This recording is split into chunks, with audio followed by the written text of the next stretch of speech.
Hello, I'm Ari, and welcome back to my channel. I know it's been quite some time that I've uploaded a video.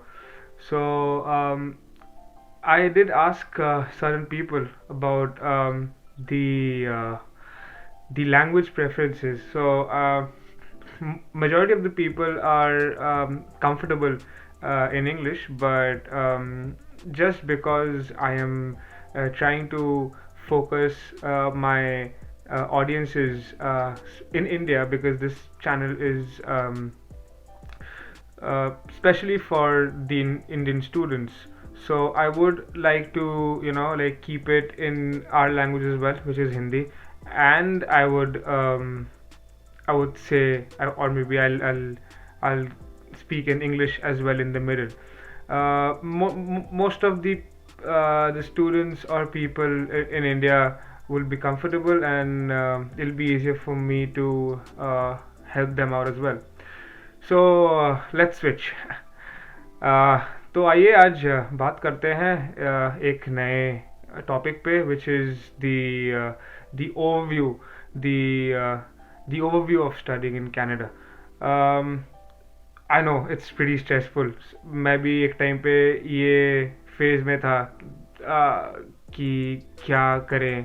I mean we have a lot of dreams, we have a lot of goals. ये करना है, वो करना है, यहाँ पढ़ना है, वहाँ पढ़ना है, ये प्रोविंस में जाना है, वो प्रोविंस में जाना है, जब आप लाइक आप रिसर्च कर रहे हो.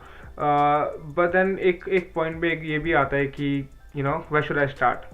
सो first of all I would like to say that you know we should first talk about the country as in whole. What are the opportunities, like Canada as a country कैसा है, वहाँ के लोग कैसे हैं, वहाँ के एजुकेशन सिस्टम कैसा है, वहाँ पे कौन सी लैंग्वेजेस यूज़ किए जाते हैं. तो आपको एक ये आइडिया होना चाहिए. अगर आपको ये आइडिया होगा तो ही आप एक पर्टिकुलर डिसीजन में आ पाएंगे कि आपको कहाँ जाना है. I'll give you an example. So for example, if you've done your graduation in India, और आपको फ्रेंच एज लैंग्वेज नॉलेज है, तो आपका एक एडवांटेज बनेगा कनाडा में, विच एक प्रोविंस में विच इज़ कॉल्ड क्यूबेक, क्योंकि वहाँ पे ज़्यादातर फ्रेंच लोग रहते हैं. और वहाँ पे आपको ज़्यादा एक अपॉर्चुनिटी मिलेगा. फॉर एग्जांपल जैसे मुझे आइडिया नहीं था फ्रेंच का. तो and I was already graduated. मैं ग्रेजुएशन करके मैं अपना वहाँ पे कैलकाटा में नौकरी कर रहा था. And it was and it was difficult for me to learn a new language. हाँ, जहाँ मैं ग्रेजुएशन किया था वहाँ पे हमारे सेकेंड या फोर्थ सेम में फ्रेंच था, लेकिन it was just basic. But और यहाँ मॉन्ट्रियल में if you want to study, you have to have a bit knowledge in French, ताकि आप लोगों से अच्छे से बात कर सको. आप लोगों के साथ, अब वहाँ पे आपको पार्ट टाइम जॉब करना पड़ेगा, आपको कस्टमर से बात करनी पड़ेगी, आपको डे टू डे लाइफ आपको चलाना पड़ेगा एक लैंग्वेज में. And we all know communication is the key. अगर आपको point A to point B जाना है और आपको सिर्फ इंग्लिश आती है और वहाँ पे लोग फ्रेंच में बात करते हैं, और आप आप हड़बड़ा जाएंगे, बिकॉज आपको फ्रेंच नहीं आती. एंड वहाँ पे वो इंग्लिश समझ में नहीं आता उन लोग को. और ऐसा नहीं है उन लोगों को इंग्लिश समझ में नहीं आता, लेकिन मेजॉरिटी पीपल वहाँ पे फ्रेंच बोलते हैं. So this is just an example, ऐसा नहीं है. सो आइए फर्स्ट हम बात करते हैं Canada as a country, as a whole, वो कैसा है. सो Canada is a land of immense opportunities and world-class education. It provides world-class education. It has world-class universities, community colleges. आप अगर आप गूगल में जाके सर्च करेंगे, आपको दिखेगा कि a lot of there's like a majority of colleges and universities, top 20, top 50 अगर आप लो, पूरे वर्ल्ड में, which is a good thing. Canada में है. सो अगर आपको एक एजुकेशन पर्सपेक्टिव में आप अगर सोचो कि आपको एक मास्टर्स करना है, एमबीए करना है, या पीजी डिप्लोमा करना है, वॉट एवर भी, और जो लोग क्लास 12 के बाद आ रहे हैं वो लोग को वो लोग कुछ करेंगे। वो लोग को there are subjects like business general and business fundamentals, और भी कई तरह के कोर्सेज हैं। अगर आपको कोर्सेज के बारे में जानना है कि कोर्सेज के लिए, अगर आप इफ़ यू वांट कि मैं एक वीडियो बनाऊं, तो मैं अलग से एक वीडियो बना दूंगा कोर्सेज के लिए, कुछ पॉपुलर कनेडियन कॉलेजेस या यूनिवर्सिटीज़ को लेके। अगर आपको कुछ लाइक कुछ लिस्ट देना है अगर आपको एक दो, तो कमेंट्स में आप लिख दीजिए and I will jot it down. Okay, so coming back to Canada, सबको ही पता है कि Canada has good education system. और एक तो है कि आपको पहले डिसाइड करना पड़ेगा कि आप क्यों आ रहे हो कनाडा, ठीक है। एक तो लोग आते हैं कि बाहर पढ़ने का मौका मिल रहा है, बाहर चले जाते हैं। यहाँ पे समझ नहीं आ रहा है कि इंडिया में क्या हो रहा है, बाहर जाके अच्छा लगेगा। लेकिन फिर यहाँ पे आके दे एंड अप सीइंग दैट यहाँ पे भी स्ट्रगल है। तो अगर वो है, तो अगर आपको पहले से एक मेंटालिटी बना के रखना पड़ेगा कि ऐसा नहीं है, स्ट्रगल सब जगह पे है। इंडिया में भी स्ट्रगल है, यहाँ पे भी स्ट्रगल है। यहाँ पे थोड़ा डिफरेंट टाइप ऑफ स्ट्रगल है, वहाँ पे थोड़ा डिफरेंट टाइप ऑफ स्ट्रगल है, लेकिन स्ट्रगल तो है। तो एक वो है कि आपको बाहर आना है। एक हो गया आपको बाहर आना है सिर्फ पढ़ाई के लिए। आप पढ़ाई करोगे और आप वापस चले जाओगे। बहुत जन पीएचडी करने आते हैं, बहुत जन मास्टर्स करने आते हैं और फिर वापस चले जाते हैं। और एक हो गया कि आप पढ़ने आए हो और आपको सेटल होना है, ठीक है। तो सेटल होना है, तो उसके लिए आपको फिर उस हिसाब से आपका कोर्स चूज़ करना पड़ेगा, ठीक है। सो there are different type of courses here, like global business management, फिर हो गया supply chain management, फिर हो गया project management, फिर product management। अगर आप थोड़ा creative लाइन में जाओगे तो digital marketing, advertising, बहुत तरह के courses हैं। film, if you wanna, Vancouver is very good for films, and Toronto School of Films is a very good university for film studies. तो वो हो गया। तो और अगर आप क्लास 12 के बाद आ रहे हो, क्लास 12 में सबका डिफरेंट कोर्सेज होता था, लाइक स्ट्रीम्स। किसी का साइंस, किसी का कॉमर्स, किसी का ह्यूमैनिटीज़ और आर्ट्स। तो यहाँ पे भी अगर आप फॉर एग्जांपल आप साइंस स्टूडेंट थे क्लास 12 या +2, बहुत जगह पे +2 बोलते हैं। तो अगर आपका साइंस था तो आपको यहाँ पे डिफरेंट तरह का कोर्सेज मिल जाएगा। For example mechanical engineering, civil engineering, फिर लॉजिस्टिक्स में, कंस्ट्रक्शन में, वगैरह वगैरह। फिर अगर आप कॉमर्स से हो, जैसे मैं कॉमर्स से था, आपको यहाँ पे डिफरेंट कोर्सेज मिल जाएगा, जैसे प्रोजेक्ट मैनेजमेंट, मैंने थोड़ी देर पहले वही बोला, project management, product management, business, global business, फिर इंटरनेशनल बिजनेस, एक्सेट्रा एक्सेट्रा। फिर अगर आप ह्यूमैनिटीज़ या आर्ट्स से हो, तो आपको यहाँ पे you can become a lawyer, you can become a writer, you can become you can get into psychology, you can do a lot of things। तो आपको वो एक फोकस, आपको एक क्या बोलते हैं उसको, I'm forgetting the word, I'll be back, yes, एक डिसीजन लेके आना पड़ेगा। तो उस अगर आप एक डिसीजन लोगे, सोचोगे, तो देखना आपके लिए एक ये रिसर्च जो एक करना पड़ता है, जो सबने किया है, हम लोग ने, सबने, जो लोग यहाँ पे आए सबने रिसर्च किया है। एटलीस्ट जिन लोगों को मैं जानता हूँ, मैंने 1 साल पूरा रिसर्च किया था कनाडा आने से पहले। सो या तो आप वो देखना, वो पाथ आपके लिए बहुत ईजी हो जाएगा, ठीक है। Now, let's get back to the second. After education and opportunities, let's talk about the second reason why Canada is the best destination for international students. So जो हमारा सेकंड पॉइंट है वो होगा वेलकमिंग एनवायरनमेंट.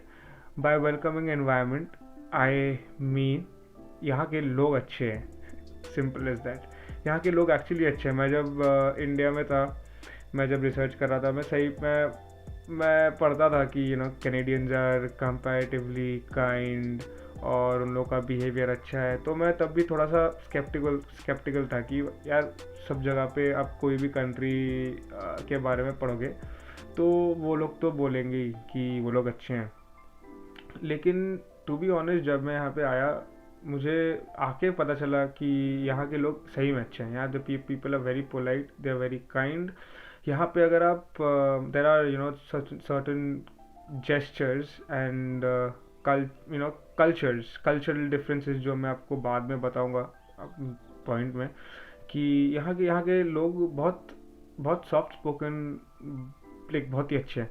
और रही बात racism की, मैं तो बोलूँगा मैंने जो स्टोरीज सुना है दूसरे कंट्रीज़ के बारे में, मैं नाम नहीं लेना चाहता, दूसरे कंट्रीज़ के बारे में, उस हिसाब से मैं यहाँ पे रेसिज्म नहीं देखा. लाइक इट्स नाक के बराबर. ठीक है, हाँ थोड़ा बहुत कोई लोग कुछ बोल देते हैं, लेकिन आप वो तो आपको थोड़ा सा वो एक स्किल होना चाहिए, एक कान से घुसाना और दूसरे कान से निकालना. But that's very rare. ज़्यादातर लोग अच्छे ही होते हैं. So it's the welcoming environment to be honest, जो सही में बहुत ही मैटर करता है इन द फ्यूचर. क्योंकि आपका एक मेंटल, अगर आपका एनवायरनमेंट अच्छा नहीं होगा, अगर आप पार्ट टाइम जॉब कर रहे हो और वहाँ के लोग अच्छे नहीं हैं, तो बहुत फटीग हो जाता है, मेंटल फटीग हो जाता है. वैसे फिजिकल फटीग तो यहाँ पे बहुत ही होता है, मेंटल फटीग भी हो जाता है. और यहाँ पे रहने के लिए मेंटल फटीग होना इज़ द वर्स्ट थिंग. वो तो आपको होना ही नहीं है, क्योंकि आपको एक मेंटल स्ट्रेंथ बना के आपको यहाँ पे आना है और रहना है और डटे रहना है. You can't give up.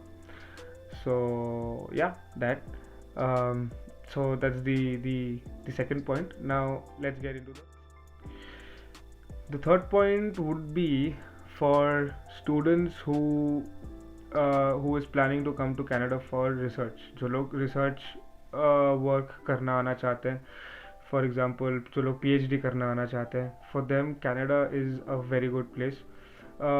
So Canada is actually, it's the forefront of research and innovation. और यहाँ के जो जितने बड़े बड़े यूनिवर्सिटीज़ है, यूनिवर्सिटी ऑफ टोरंटो, फिर यूनिवर्सिटी ऑफ और क्या, मैकगिल यूनिवर्सिटी, ठीक है, other universities, I'm not I'm forgetting the names. मैं साइड में कहीं पे डाल दूंगा कुछ यूनिवर्सिटीज़ के नाम. तो these universities they give very good, क्या बोलते हैं, फैसिलिटीज़ टू PhD स्टूडेंट्स. और हाई क्लास प्रोफेसर्स के अंडर आप काम कर सकते हो. यहाँ पे वो रूल है कि अगर आप PhD कर रहे हो तो आपको एक असिस्टेंट प्रोफेसर या असिस्टेंट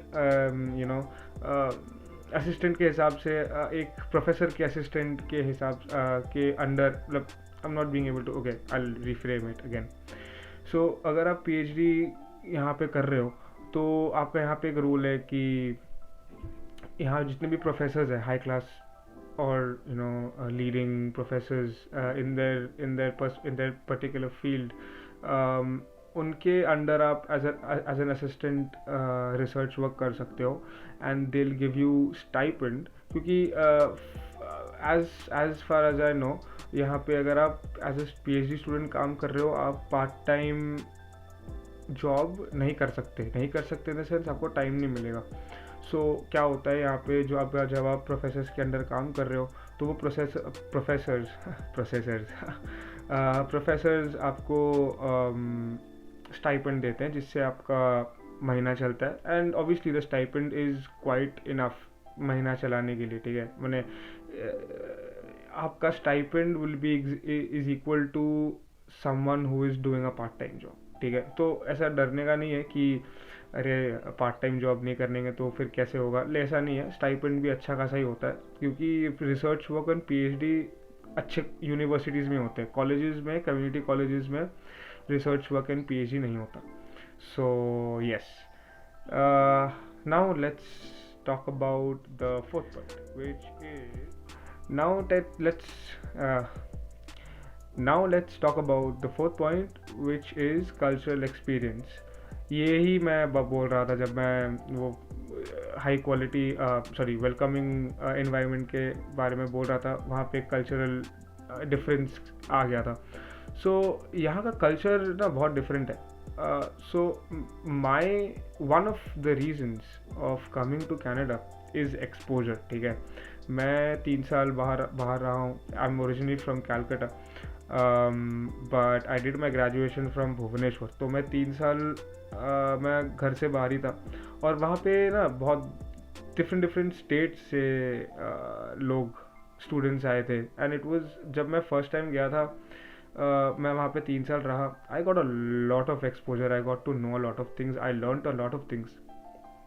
तो मैं जब वहाँ से ग्रेजुएट करके निकला ना, तो मैं वही सोचा कि यार इंडिया में रह के जब मैं झारखंड, पंजाब और साउथ कहीं से, या नॉर्थ, वेस्ट कहीं से लोग आ रहे हैं और एक जगह पे पढ़ रहे हैं, ऐसे एनवायरनमेंट में सबके साथ पढ़ के इतना कुछ सीखने को मिल रहा है, तो बाहर जाके डिफरेंट कंट्रीज़ के लोगों के साथ मिल के, पढ़ के, एंड उनका मेंटालिटी समझ के, how they think, how they how they brought up, क्योंकि आपका अपब्रिंगिंग एंड आपके ब्रॉट अप और आपके आपके नेबरहुड के लिए ना आप बहुत इन्फ्लुएंस होते हो। You think like that, you work like that. तो मैं आई वॉज वेरी क्यूरियस कि यार अमेरिका के जो स्टूडेंट्स हैं वो लोग वो कैसे सोचते होंगे, वो लोग वो एक काम करने के लिए क्या क्या स्टेप्स लेते होंगे। आप ऑफ कोर्स सेम स्टेप्स ही लेते होंगे, क्योंकि we all human beings, we have that basic set of और उसे बेसिक सेट ऑफ हैबिट्स और वे ऑफ मेकिंग डिसीजंस।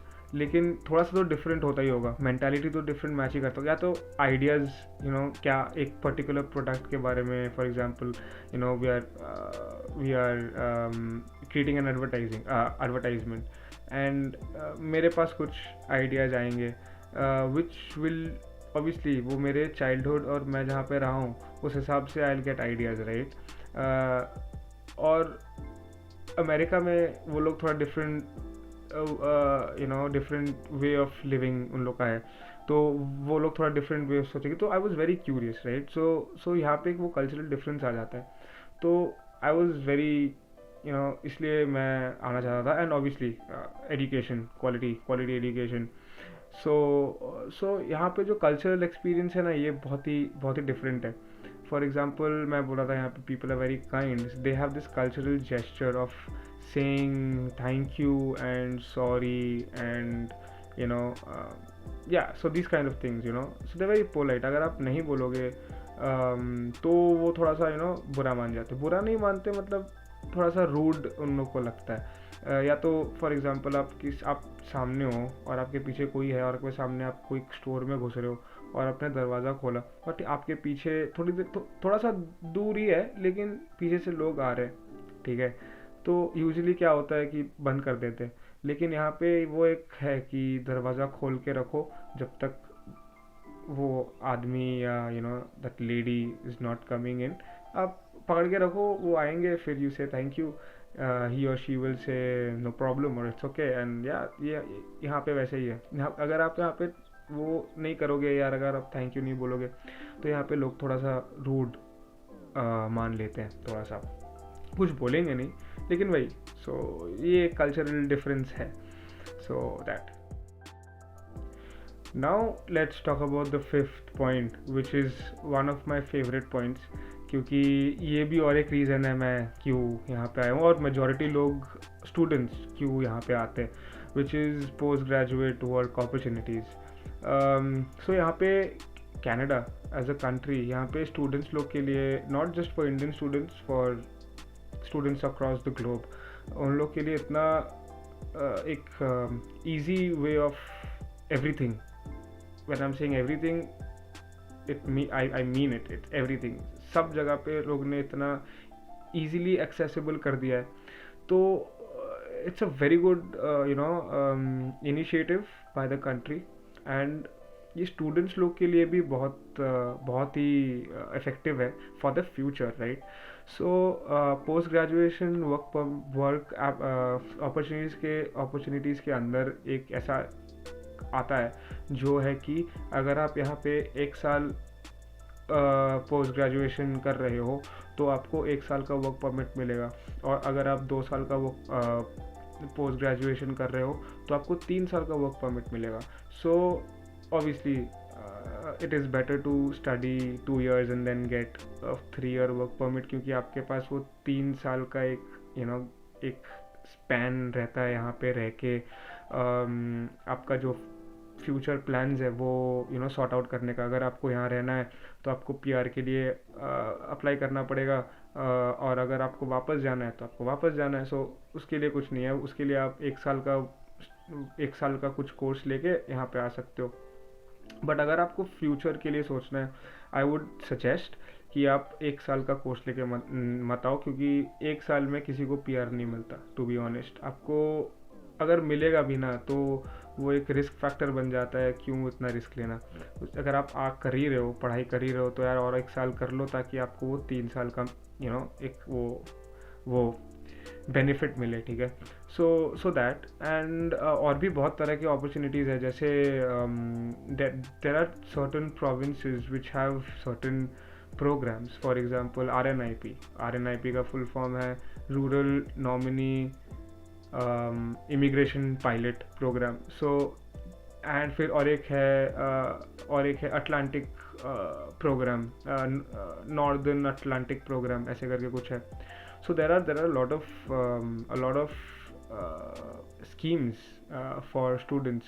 जैसे मैं टिमिन्स में हूँ, I stay in Timmins which is in Ontario, northern part of Ontario, and we fall under the RNIP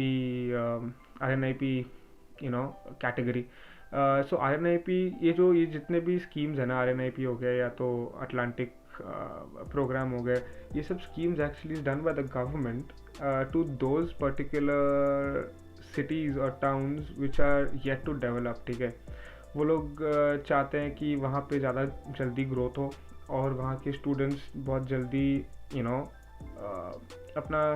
अपना invest कर पाएँ, काम कर पाएँ, ताकि एम्प्लॉयमेंट रेट बढ़े, वहाँ पे इंडस्ट्रीज़ बने. तो इसलिए गवर्नमेंट ये सब स्कीम्स निकालते हैं. जैसे अगर आप टोरंटो जाओगे, टोरंटो में तो यार बहुत लोग हैं. टोरंटो के आसपास भी बहुत लोग हैं. आप किचनर ले लो, या तो आप वाटरलू ले लो, आप एटोबिकोक ले लो, GTA तो अब उसी के अंदर आता है, लेकिन हाँ वो पूरा एरिया ले लो, ठीक है. यहाँ पे तो बहुत लोग हैं, ठीक है. यहाँ पे तो डेवलपमेंट ऑलमोस्ट या तो हो गया है या तो डेवलपिंग से थोड़ा सा ज़्यादा है, मतलब अच्छा कंडीशन है वहाँ पे, ठीक है. इंडस्ट्रीज़ है, लेकिन there are certain places like ये टिमिन्स हो गया, सडबरी हो गया, ठीक है. और थोड़ा नॉर्दर्न साइड चले जाओ, यहाँ पे ना ज़्यादा पॉपुलेशन नहीं है और यहाँ पे ज़्यादा इंडस्ट्रीज़ नहीं है, ठीक है. तो इसीलिए यहाँ पे जो गवर्नमेंट है ये स्कीम्स निकालते हैं ताकि स्टूडेंट्स वहाँ जाके अपना पढ़ाई कंप्लीट करें. हाँ ऑब्वियसली वो तो है कि ताकि आप जब जा रहे हो तो आप इन्वेस्ट कर रहे हो, तो वो एक इन्वेस्टमेंट हो गया, तो वो तो आप कोई कुछ नहीं कर सकता. तो आप हाँ जाके वहाँ पे इन्वेस्टमेंट करो, फिर आप पढ़ के वहाँ निकल के वहीं पे आप कोई जॉब लेके आप कोई फ्रेंचाइज ले लिए, अगर या तो आप खुद का कुछ बिजनेस खोल लिए, तो फिर आप एम्प्लॉयमेंट कर सकते हो, राइट. या तो अगर आप कोई एक पर्टिकुलर कंपनी में चले गए और वहाँ पे you are working and you're giving them tax. तो there are ways. अब उस इसीलिए, and this is how the government of Canada improves their provinces and cities, which is amazing. ठीक है, यहाँ पे लॉस तो किसी का है नहीं. ठीक है, आप आओगे, इन्वेस्ट करोगे, आपको यहाँ पे जॉब मिलेगी. हाँ, वो थोड़ा सा है, आपको जॉब ढूंढना पड़ेगा, लेकिन मिल जाती है सबको जॉब. तो जॉब करोगे आप, और आप वहीं पे आपको पैसा मिल रहा है, और टैक्स तो है ही, तो ठीक है. और and things are a bit cheap यहाँ पे. Car insurance is cheap. Car, normal cars, like if you buy car it's cheap. So there are benefits. तो अगर if you want me to make a video on that as well, I'll make a video on that as well. So I'll make a video on that. तो आप just comment down. ठीक है. Yes. Now talking about the sixth point, which is affordable education. ये मैं आपको ये जो बोल रहा हूँ, this is nothing new. ये सबको पता है. ठीक है. If you are staying in India और आपने रिसर्च की भी नहीं है, तो भी आप, अगर आपको कोई पूछेगा कि आप कनाडा क्यों जाओगे, ठीक है, तो आप यही बोलोगे कि यार वहाँ पे the education fee structure is comparatively cheaper then the US और इन यूके. एंड तो वही है ना कि यहाँ पे आपको ऐसा cheap education and quality education आपको वर्ल्ड में कहीं नहीं मिलेगा. और ये मैं बोल रहा हूँ यहाँ पे 1 साल रहने के बाद. ऐसा नहीं है कि मैं आया लास्ट मंथ और आज बोल रहा हूँ, नहीं. यहाँ पे है एक्चुअली, मैंने सबसे बात किया है, मैंने देखा भी है. मैं जब रिसर्च कर रहा था तब भी मैंने देखा है. तो यहाँ पे अगर आप यूनिवर्सिटी भी ले लो ना, तो यहाँ पे यूनिवर्सिटीज़ भी यूएस के compared it's very cheap, very very cheap. आपका क्या मैक्स टू मैक्स, अगर आप कम्युनिटी कॉलेजेस लो, कम्युनिटी कॉलेजेस आपको मैक्स टू मैक्स यहाँ पे 25 lakhs to 30 lakhs, ठीक है, आपका हो जाएगा. वही आप यूएस में करोगे या यूके में करोगे, आपका तो 45 to 50 lakhs तो है ही. ठीक है, एक्सक्लूडिंग अदर थिंग्स. तो वही आपको यहाँ पे कम्युनिटी कॉलेजेस में आपको यहाँ पे वो 25 to 30 में आपका हो जा रहा है. अब यूनिवर्सिटी, अब बात करते हैं यूनिवर्सिटीज़ की. अब बोल सकते हैं, अब लोग बोल सकते हैं कि यार यूनिवर्सिटी भी तो एक्सपेंसिव है. हाँ, यूनिवर्सिटी तो एक्सपेंसिव है ही, लेकिन आप if you compare it with US and UK and other European universities, तो it is very cheap. आपका यहाँ पे आप यूनिवर्सिटी ऑफ टोरंटो, यार आप मैकगिल यूनिवर्सिटी, या और एक वो है शॉन फ्रेजर यूनिवर्सिटी, तो ये सब अगर ले लो, आपका 55 to 60 lakhs में तो आपका आराम से यूनिवर्सिटी हो जाएगा. वही आप अगर यूएस से करोगे तो आपका करोड़ क्रॉस है. तो और आपको क्वालिफिकेशन और क्वालिटी वही मिलेगा. तो और वहाँ पे उसके बाद निकलने के बाद भी देयर आर अदर फैक्टर्स, जैसे जॉब मिलना, ये वो, तो वहाँ पे कंपटीशन ज़्यादा है. तो वो सब फैक्टर्स तो हैं. तो अगर आप कंपेयर करोगे तो Canada is a very safe option and would be safe and smart, I would like to say. क्योंकि अगर आप कनाडा डिसीजन ले रहे हो ना, तो बहुत ही सही ले रहे हो. आपके फ्यूचर के हिसाब से आप ले रहे हो, तो आप सही ले रहे हो. So don't worry. यहाँ पे education is compare to cheap, compare to other countries it's pretty cheap. तो बस आप आ जाओ. अब बात करते हैं ऐसी एक टॉपिक के बारे में, और रीज़न के बारे में, नॉट टॉपिक, सॉरी, रीज़न के बारे में, जो मेजॉरिटी स्टूडेंट्स अभी भी सोचते हैं कि कनाडा आना इज़ अ गुड ऑप्शन. क्योंकि हम लोग सब जानते हैं कि हम लोग we all dreamed of staying abroad and having a quality life. So quality life, yes. So we'll talk about quality life. यहाँ पे जैसे आप सोचते हो ना कि यहाँ पे आओगे, आके आप पैसा कमा लोगे, आप मस्टैंग खरीद लोगे, ठीक है, डॉज खरीद लोगे, मर्सिडीज़ खरीद लोगे, BMW खरीद लोगे, रेंज रोवर खरीद लोगे, कुछ भी ले लो, खरीद लोगे. हाँ, आप सही में खरीद लोगे. क्योंकि यहाँ पे जो स्ट्रक्चर है ना, बहुत ही माशाल्लाह स्ट्रक्चर है, ठीक है। हाँ, यहाँ पे the if you are an Indian, और I won't okay I won't discriminate, या इफ़ यू आर स्मार्ट, आपको ये बैंक के बारे में तो पता ही होगा, ठीक है, क्योंकि मैं खुद बैंकिंग सेक्टर से हूँ। I've worked in banks and have a lot of friends who are working in banks. A lot of Indians work in banks here, majority, ठीक है। ज़्यादातर बैंक फाइनेंशियल सिस्टम यहाँ पे इंडियन से चल रहे हैं। तो आपको सब यहाँ पे आपको सबको बैंकिंग के बारे में तो पता ही होगा, कंपाउंडिंग ये वो। यहाँ पे वही सीन है, यहाँ पे जो बैंक्स है ना, they want people to spend, ठीक है। That is why people spend, the Canadians spend on cars and houses and this and that, but that is not how it's done. यहाँ पे बैंक आपको दे देगा क्रेडिट कार्ड, लो आपको जितना credit card लेना है, हाँ क्रेडिट स्कोर सही रखो, क्रेडिट कार्ड लो, पैसा दो, आप यहाँ पे पीआर बन गए, आप यहाँ पे सिटीजन बन गए, आप गवर्नमेंट आपको पैसा दे रही है, बहुत फैक्टर्स की वजह से आपको गवर्नमेंट यहाँ पे पैसा देती है, वो मैं बाद में किसी और वीडियो में बताऊंगा। तो आपको पैसा मिल रहा है और आप खर्चे जा रहे हो, और majority of the Canadians do that is why you see so many luxury cars and this and that. ऐसा नहीं है कि ऐसे भी हैं लोग जो अफोर्ड कर सकते हैं, जो लोग स्मार्ट हैं, जो सही में अफोर्ड कर सकते हैं। I have seen Corvette, I have seen a lot of things, I have seen a lot of good cars. So हाँ, अगर आप सही से स्मार्टली अगर आप इन्वेस्ट कर रहे हो और यहाँ पे अगर आप सही से काम कर रहे हो, तो हाँ आपका यहाँ पे लग्जरी तो है, ठीक है। If you compare it to India, luxury है और बहुत ही ईजिली अवेलेबल है, ठीक है। तो आपको बस थोड़ा सा स्मार्टली एक्ट करना पड़ेगा, 3-4 साल, ठीक है, 3-4 मैक्स टू मैक्स 5 साल आप एक पर्टिकुलर फोकस में रह के एक पर्टिकुलर स्ट्रीम में, पर्टिकुलर लाइन में आप काम करते रहो। उसके बाद फुल टाइम कर रहे हो आप, फुल टाइम आप 2 साल 3 साल कर रहे हो, आपका वैसे भी यहाँ पे सेट है, ठीक है। ऑन एन एवरेज ज़्यादातर जो फैमिलीज है, they are happy with their 9 to 5 and everything. If you wanna just stick into 9 to 5, then also you'll get good quality life. And if you want to achieve more, if you want to be an entrepreneur, I mean, I want to be an entrepreneur someday.